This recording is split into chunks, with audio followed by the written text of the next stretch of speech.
रास क्रीडा खेळत असताना महाराज देवता दिक सुद्धा नाचायला लागली आणि त्या गोपिकेला आनंद मिळाला. आता तुम्हाला आनंद घ्या वाटत नाही का? जरा मोठ्या प्रेमाने सगळ्यांनी टाळी वाजवून चला बाई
सगळ्या गोपिकेला सांगितलं चला बाई वृंदावनी रास क्रीडा पाहू नंदाचा बाळ याने केला जात असताना सुद्धा महाराज आशा गेले नाही. सर्व गर्व सोडून बाई चला हरिपासी द्वैत भाव ठेवणे पायी हरी रूप होसी. रास क्रीडा खेळण्याकरता कोणालाही रास खेळता येत नाही प्रकार. त्या ठिकाणी जात असताना गोपी बनवून जावं लागतं, अन्यथा रास क्रीडा खेळता येणार. माझे भोलेनाथ सुद्धा मला त्या ठिकाणी महाराज रास क्रीडा खेळण्याकरता आले, पण भोलेनाथांना सुद्धा रास क्रीडेमध्ये जाऊ दिलं नाही. भोलेनाथांना सांगितलं बाबाजी इधर इधर नाही चलते. बाबाजीने सांगितलं इथं यायचंच असेल तर तुम्हाला गोपी बनून यावं लागेल. मग महाराज त्या रास क्रीडेमध्ये माझे भगवान भोलेनाथ सुद्धा गोपी बनकर शंकराये गोपी बनकर शंकराये बहुविधि रास रचारे बहुविधि रास रचारे. साक्षात गोपेश्वर म्हणून भगवान परमात्मा त्या ठिकाणी आले. आजही त्याची साक्ष त्या निधीपणाच्या जवळच गोपेश्वर भगवंताची महाराज मंदिर त्या ठिकाणी उपस्थित आहे. भगवान परमात्मा त्या ठिकाणी गेले आणि असा आनंद त्या ठिकाणी दिला. महाराज सगळ्या गोपिका एकत्रित आले आणि आल्यानंतर माझे भगवान परमात्मा त्या ठिकाणी आले आणि सगळ्या गोपिकेबरोबर एक एक गवळण एक एक गोपाळ खेळताती रास मंडळ सगळ्या बरोबर भगवान परमात्माने महाराज रूप घेतली. जेवढ्या गोपिका होत्या तेवढी रूप भगवान परमात्माने घेतली आणि त्या ठिकाणी त्या निधीवनामध्ये रास क्रीडा खेळली. म्हणून तिसऱ्या वेळेस भगवान परमात्मा नाचले ते मध्ये त्या गोपिकेसाठी निधीवनामध्ये नाचले. हे 3 ठिकाण सांगितले. पहिल्यांदा भगवान परमात्मा नाचले त्या गोपिकेच्या समोर लोण्याच्या गोळ्यासाठी नाचले. दुसऱ्यांदा भगवान परमात्मा नाचले त्या कालियाच्या मस्तकावरती नाचले आणि तिसऱ्यांदा जर कुठे नाचले असेल तर महाराज रास क्रीडेमध्ये भगवान परमात्मा नाचले. विठाला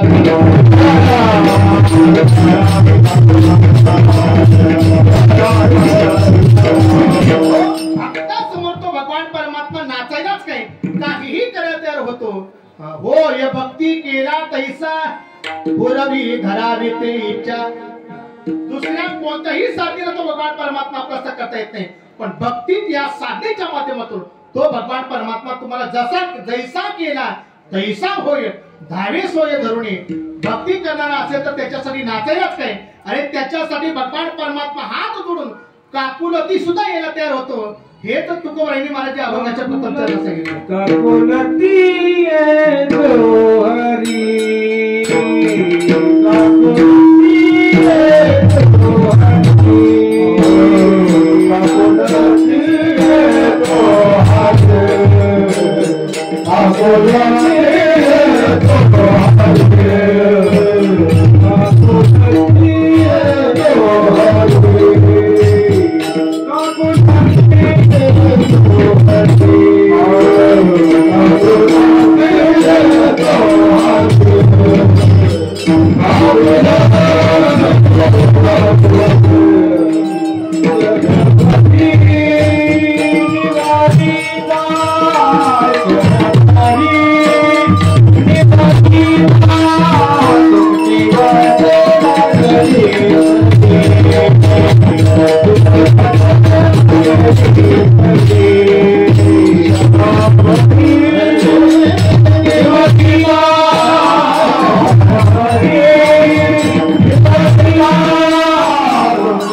तुकोबाराय म्हणतात जर भक्ती करणार असेल तर त्या भक्ताच्या समोर साक्षात भगवान परमात्मा हात जोडतोय आणि काकुलती येतो हरी क्षणभरी निवडिता.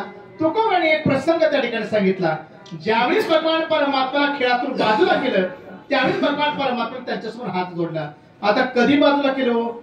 एकदा काय झालं, सगळे गोपाळ गाई वासरं राखण्याकरता ज्यावेळेस वृंदावनामध्ये जात होते, जात असताना त्याचा एक नियम असायचा.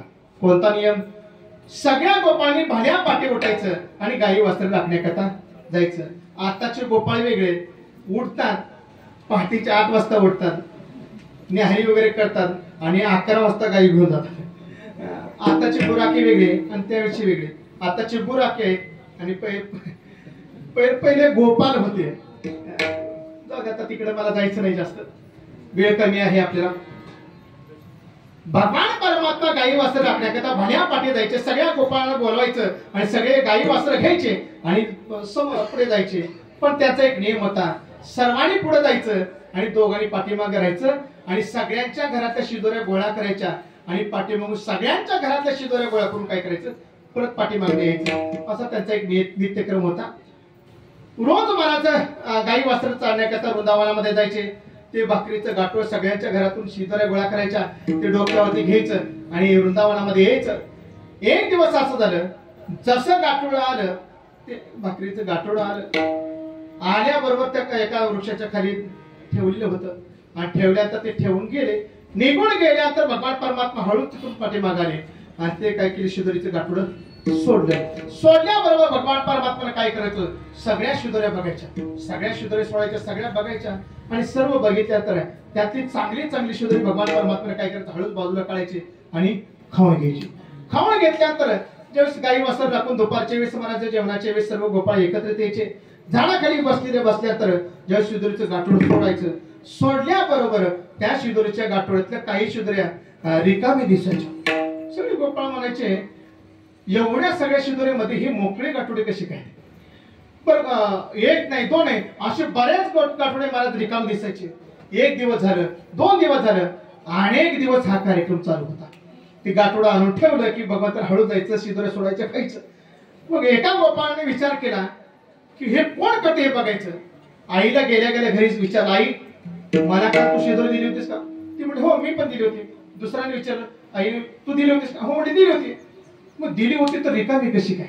आणि मग सगळ्यांनी ठरवलं, सगळ्यांनी मला त्या शिदोरीचं गाठोडं आणून ठेवूया. तर सगळ्यांनी निघून जायचं, पण दोघांनी हळूच कुठेतरी लपून बसायचं, बघायचं कोण करते. ते गाठोडं आणून ठेवलं. शिदोरीचं गाठोडं ठेवल्याबरोबर सगळे गोपाळ निघून गेले आणि निघून गेल्यानंतर नित्यक्रमानुसार भगवान परमात्मा हळूच पाठीमागे थांबले आणि ते गाठोडं सोडलं. सोडल्यानंतर शिदोरी काढली, शिदोरी हातामध्ये घेतली, खायला मुखामध्ये घास घातला. ते लपून बघणारे त्यांनी जवळ आले, भगवंताच्या हाताला धरले. कृष्ण, आता मला कळलं हे रोज कोण खात होतं. भगवंत पडले, नाही नाही मी आजच खायला, मी रोज काय खात होतो? नाही नाही तूच खात होता. सगळे गोपाळ महाराज एकत्रित झाले आणि भगवान परमात्म्याला आरोपी म्हणून मध्यभागी उभा केलं आणि मध्यभागी उभा केलं. तर सांग म्हणे कृष्णा, तूच खाली होतीस ना आमची शिदोरी? तो म्हणत नाही, काल माझ्या आईने सांगितलं शिदोरी दिली होती, तूच खालीस. आणि मग महाराज कृष्णाला असा राग आला, कोण म्हणते तुझ्या आईने दिली होती? सांग म्हणे तुझ्या आईने काय दिलं होतं? तो म्हणा, खरं सांग का माझ्या आईने काय दिलं होतं? पाच पोळ्या 3 भाकरी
ते सांगू लागला कृष्णा सांगू का काय दिलं होतं 5 पोळ्या 3 भाकरी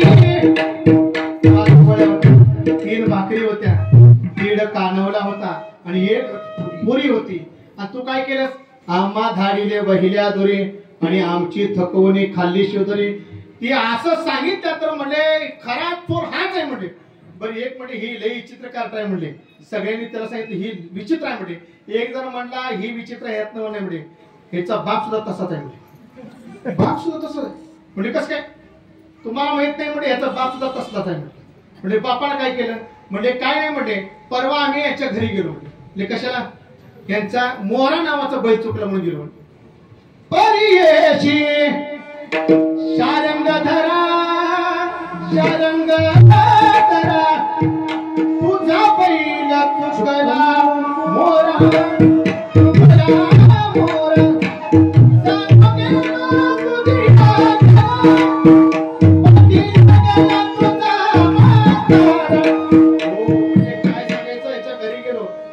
मोरा नावाचा बैल चुकल्यामुळे घरी बापाला सांगायला गेलो आता यांनी ऐकून घ्यायचं ना ऐकायचं सोडलं आमच्याच पाठीमाग काठी घेऊन लागलो असं विचित्र आहे म्हणजे एक जण म्हणला ही तसलाच आहे याचा बाप ही तसलाच आहे आणि ह्याची माई पण तसलीच आहे माईनं काय केलं तुम्हाला माहित नाही म्हणजे आशी शिव्या देते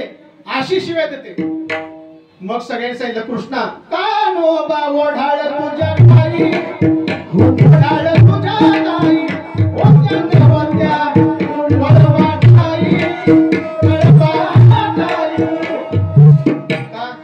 शिव्या देते तुझी आई सगळ्यांनी सांगितलं म्हणजे ह्याचे बाप बी तसलाच आहे माई बी तसलीच आहे ही बी तसलंच आहे म्हणजे मग काय करायचं म्हणजे असलं आपल्यात घ्यायचं नाही मग काय करायचं ह्याला खेळातनं बाजूला काढा म्हणजे ह्याच्या गाई बाजूला काढा ह्याला खेळातनं बाजूला काढा आणि मग खेळातनं जसं बाजूला काढलं आता देवाला भक्ताशिवाय राहू शकेल का देव भक्ताशिवाय कधी राहू शकत नाही जसं बाजूला केलं दुसरा खेळ मांडला जसा दुसरा खेळ मांडल्यानंतर खेळ जोमात आला आणि खेळ रंगात आला आता खेळ रंगात आला की चांगल्या खेळाडूला घरात बसू वाटत जसं एखाद्या घराजवळ असं भजन रंगात यावं जर जातवान भजनी असेल तर तो घरात कधी झोपू शकत जरी झोपला तरी त्याला झोप लागणार आता उलट पालत होईल पण झोप काही लागणार नाही कारण काय अंगामध्ये लगेच संचारत कुस्तीच्या आकडामध्ये गेला जर पैलवान असेल आणि कुस्तीमध्ये जर हलगी वाजायला लागली तर कसलाही पैलवान असू द्या अंगामध्ये संचाराशिवाय राहत त्यालाही असं वाटतं बाहेर असतो पण बाहेर असताना असं चड्डू मारतो लगेच दंड ठोकतो का अंगातलं रक्त मला ते सळसळत असतं तसं जसा खेळ सुधारा हा चांगला खेळाडू होतो खेळतो येण्याची खेळावा नटतो येण्याची नटावा याच्यासारखा खेळाडू झाला नाही आणि याच्यासारखा नटधारी झाला नाही इतका नटकी कोणालाही याचं नाटक कळू दिलं नवला केवळ केवळ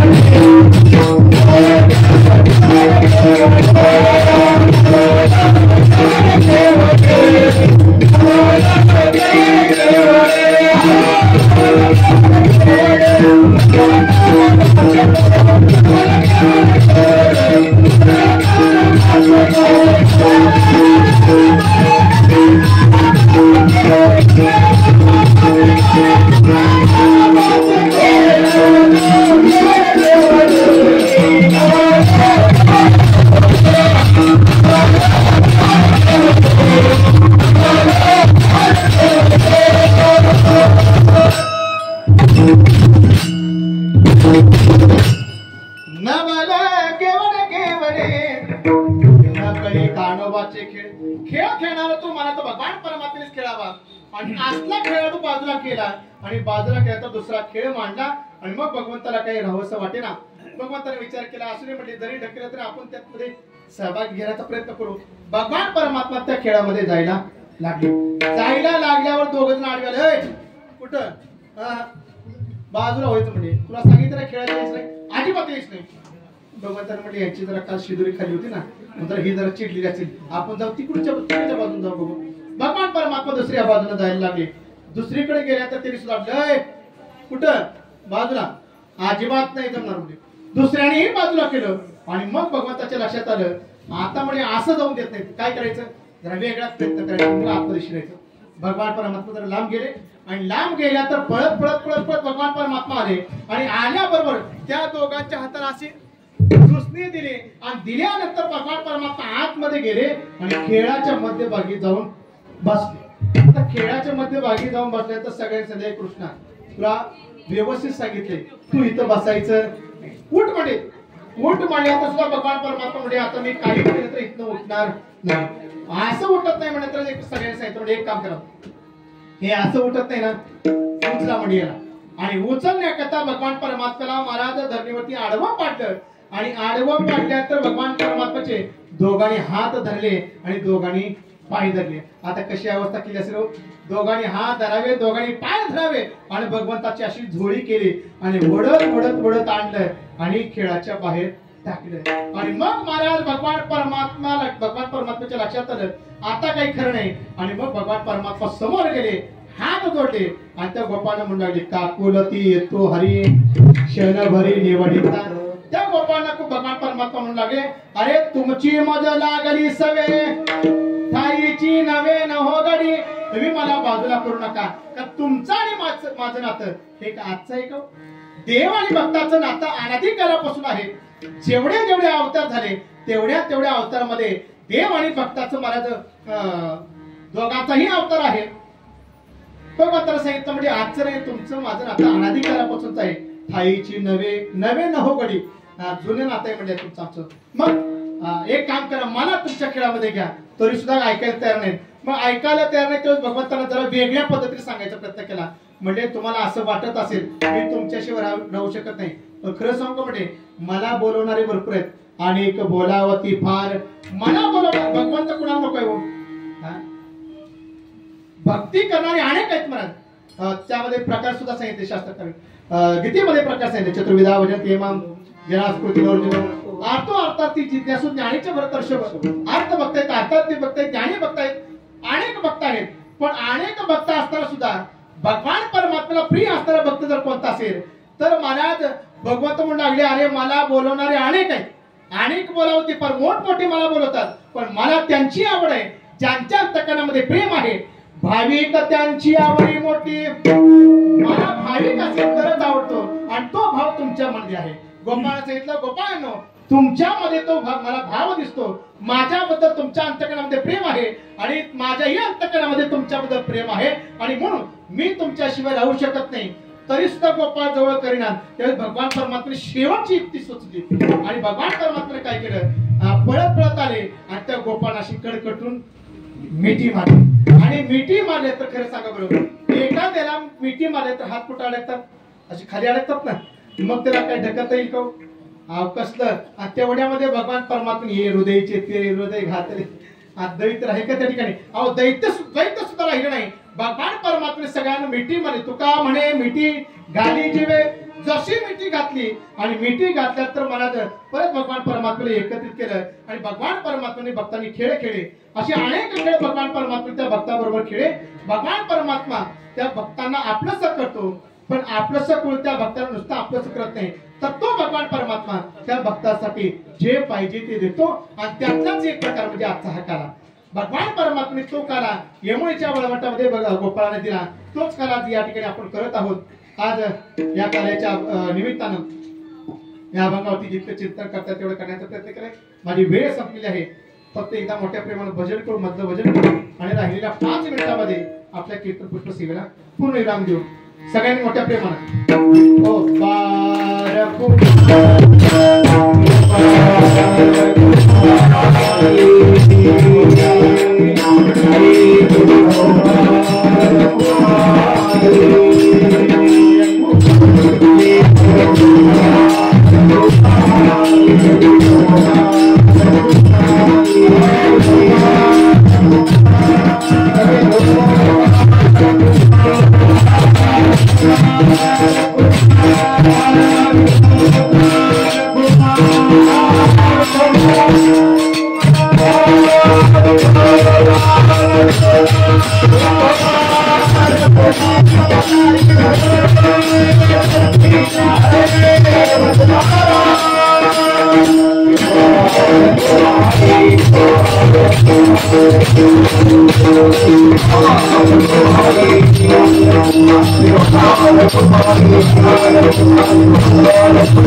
त्यांची आवडी मोठी दुकामने मिठी घाली दिवे तुमची मज लागली सवे साईची नवे नभो गडे. अभंगाचं चिंतन तुमच्या समोर ठेवलं आहे. काल्याचे कीर्तन म्हणण्यात तर अनेक लीला आपल्याला ऐकायला मिळतात, पण त्यामध्ये सुद्धा दोन प्रकारचं चिंतन आपल्याला काल्याच्या कीर्तनामध्ये श्रवण करायला मिळतं. येदसे चरित्र केले नारायणे रांगता गोधने राखत आहे. गोधने राखतानाचं चरित्र जवळजवळ या अभंगामध्ये गायलेलं आहे. फक्त रांगताना भगवान परमात्म्याने काय केलं, एक दुसरी फक्त छोटीशी लीला बघायची आणि आपल्या कीर्तन पूर्ण द्यायचं. भगवान परमात्मा लहान गोकुळामध्ये जन्माला आले आणि जन्माला आल्यानंतर महाराज भगवान परमात्म्याने अनेक लीला केल्या. लीला करत असताना पहिली लीला जर कोणती केली असेल तर भगवान परमात्म्याने वयाच्या 6व्या दिवशी पुतनेचा वध केला. हल हल विष मास्तरामध्ये भरून पुतना ती मारण्याकरता आली, पण शोषिली पुतना येणे मोहिले रे गुरु. भगवान परमात्मा त्या पुतनीच्या स्तनामध्ये असताना विष प्राशन केलं, दूध प्राशन केलं आणि सरते शेवटी पंचप्राण ओढून घेतले आणि त्या पुतनेचा वध केला. आता पुतनेचा वध करण्याच्या पाठीमागचं कारण सुद्धा अनेक आहेत. जे काम महाराज आईनं केलं, आईनं करते. आईशिवाय दूध पान करण्याचं काम कोणी करू शकत, स्तनपान करण्याचं फक्त आणि फक्त काम कोण करते, आई करत असते. ते भाग्य पुतनीला मिळालं. आता ते भाग्य पुतनीला का मिळालं असेही प्रश्न महाराज आपल्याला निर्माण होतात. अनेक प्रश्न त्या महाराज चिंतनाच्या माध्यमातून आपल्याला उपस्थित करता येतील, पण आपल्याकडे वेळ कमी आहे पण मी पुढे चालतो. भगवान परमात्म्याने त्या पुतनेचा वध केला.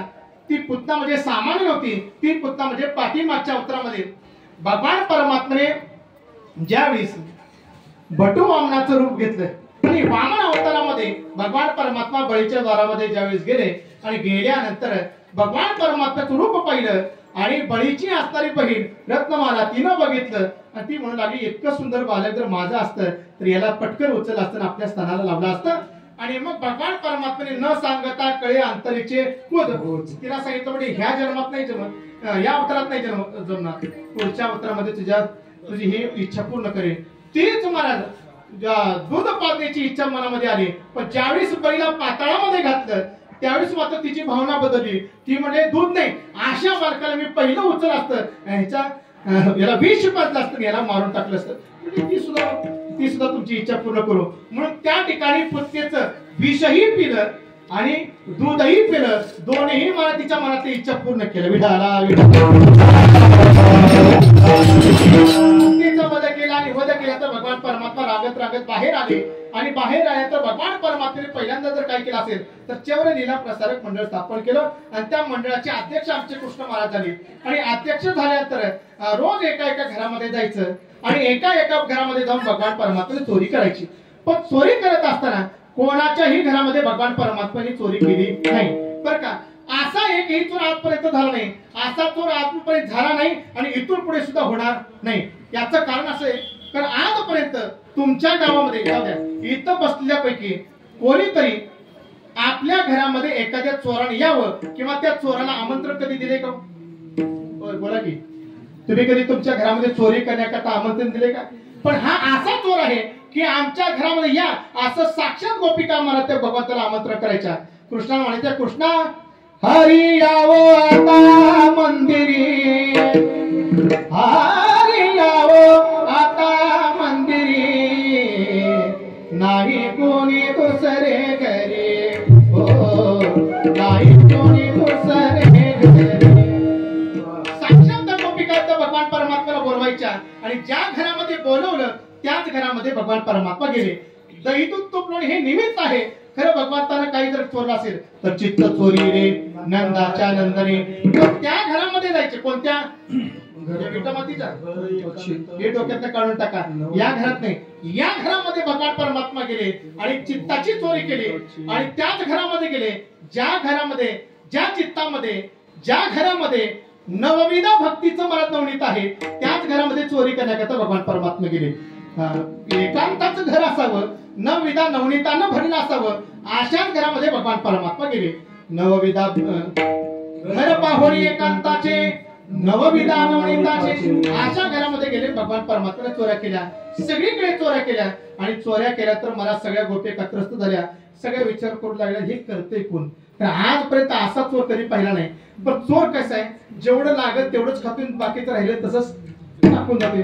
असं नाही की सगळंच गुंडाळून घेऊन जाते, असं नाही म्हणजे. पण असं या चोराचं दुसरं एक वैशिष्ट्य तुम्हाला सांगतो. ज्या घरामध्ये आज एक डेरा खाल्ला असेल तर त्या घरामध्ये दुसऱ्या दिवशी 2 डेरे तयार होत होते. आता असा चोर नको आहे कोणाला. बरं जाऊ द्या, तुमच्या घरामध्ये चोरी झाली आणि कपाटातून 1 किलो सोनं तुमच्या घरातलं एक आहे का नाही आहे म्हणून सांगायचं नाही. मी काय तुमच्या घरी 1 किलो सोनं गेलं आणि त्या घरामध्ये दुसऱ्या दिवशी जर त्या ठिकाणी जाता जाता 2 किलो तयार होत असेल तर असल्या चोरी नको आहेत का. घर पाळून नेलं असेल रात्रीत तर महाराज रात्रीत भिंत तयार होतं. आमच्या घरी चोरी झाली अजिबात सांगायचं जाणार नाही. असा चोर महाराज. आणि मग महाराज सगळे गोपिका विचार करू लागले हे करतोय कोण. एकदम म्हणजे तयाविन हे नासे नवे दुसरी ऐसी म्हणती नंदाची या पोरे आजी चोरी केली. त्या नंदाच्या पोराशिवाय ही चोरी दुसरं कोणी केली नाही. मग काय करायचं. मग सगळ्या गोपिका एकत्र झाल्या. अवघ्या मिळूनी गवळणी आल्याबाई नंदाच्या अंगणी. सगळ्या एकत्रित झाल्या आणि एकत्रित झाल्या सकाळ सकाळच्या वेळेस त्या नंदवाड्याच्या द्वारावरती गेल्या आणि एक धिप्पाड मला चंद्रा काकू नावाची होती. 9 फूट उंचीची नागालँडहून आणलेली धिप्पाड शरीर आणि समोर गेली आणि यशोदेला हात यशोदा म्हणजे सकाळ सकाळी एवढा मोठा आवाज कोणाचा आलाय, कोण आले बघावं. न जाण आमचे विनोद महाराज विराज आलेत का काय. इथं जसं महाराज परम मित्र आहेत आमचे हरिभक्तीपरायण विनोद महाराज या ठिकाणी आले. ते म्हणजे न जाणून महाराज विराज आले. पण ते म्हणजे एवढा मोठा आवाज सकाळ सकाळी महाराज काही काढणार. दुसरं कोणाच तरी आवाज दिसतोय. म्हणजे बाहेर आले बघतात तर काही चंद्रा काकू समोर दिसतोय. सगळ्या गोपिकांचा मेळा दिसतोय आणि आवेशात आलेल्या बघितला आणि जसा त्यांचा आवेश बघितला तसा यशोदेने सुद्धा आपला आवेश बदलला आणि आपला सुद्धा डोक्याचा पदर काढणार कमरेने करा. काय ग काय म्हणताय. जसा यशोदेचा आवाज बघितला तसं सामान्य गोपिका मागच सध्या. पण ती चंद्रा काकू जरा आगावच होती. ती मात्र काय हल्ली नाही. ती म्हणजे यशोदे तुला सांग काय म्हणजे काय म्हणजे काय झालं म्हणजे तुझ्या कार्ट्याला आवर म्हणजे काय झालं. आवरी आवरी आपुला काना आवरी आवरी आपुला काना काना नाची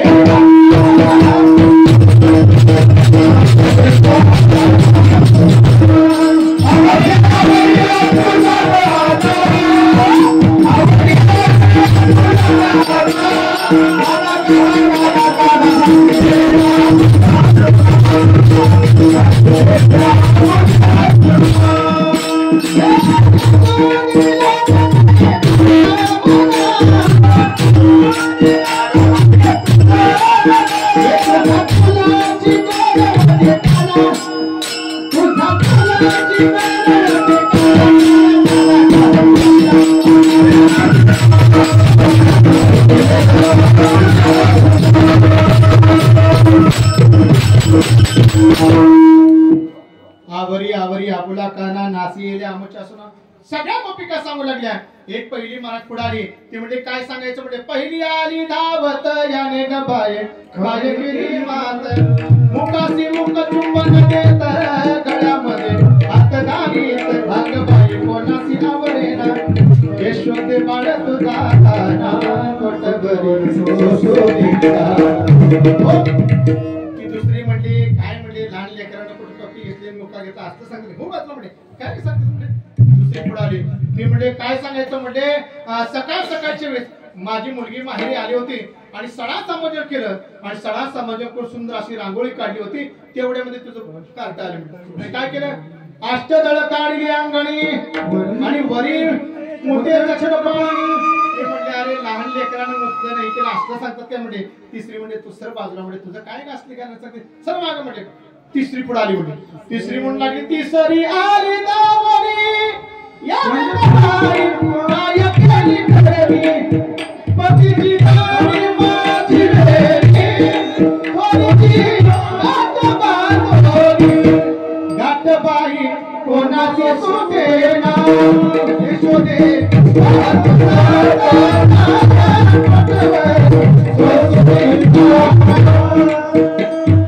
आणि मग ऐसे ऐकता गाराने बस का किती गारण करायची नाही तर माझं गारण पत्र घेऊन यायचं याला कोणी अंडा सांगा पाहिजे असं करणार नाही तर माझी वेळ सगळी मलाही माहिती 5 मिनिटं फक्त झालेत आता ऐसे ऐकता गाराने यशोदे नाही आले पाणी आणि मग यशोदा सांगितलं कृष्णा खोड्या दे टाकोणी आणि मग सांगितलं मग काय करू हे करू नको ते करू नको करू तरी काय ऐकते तरी सांग म्हणजे एक काम करा गोधने तारावया जातो शारंग त्या गाई राणा सरे घेऊन गोधना यारे तुम्ही गाया घेऊन सरे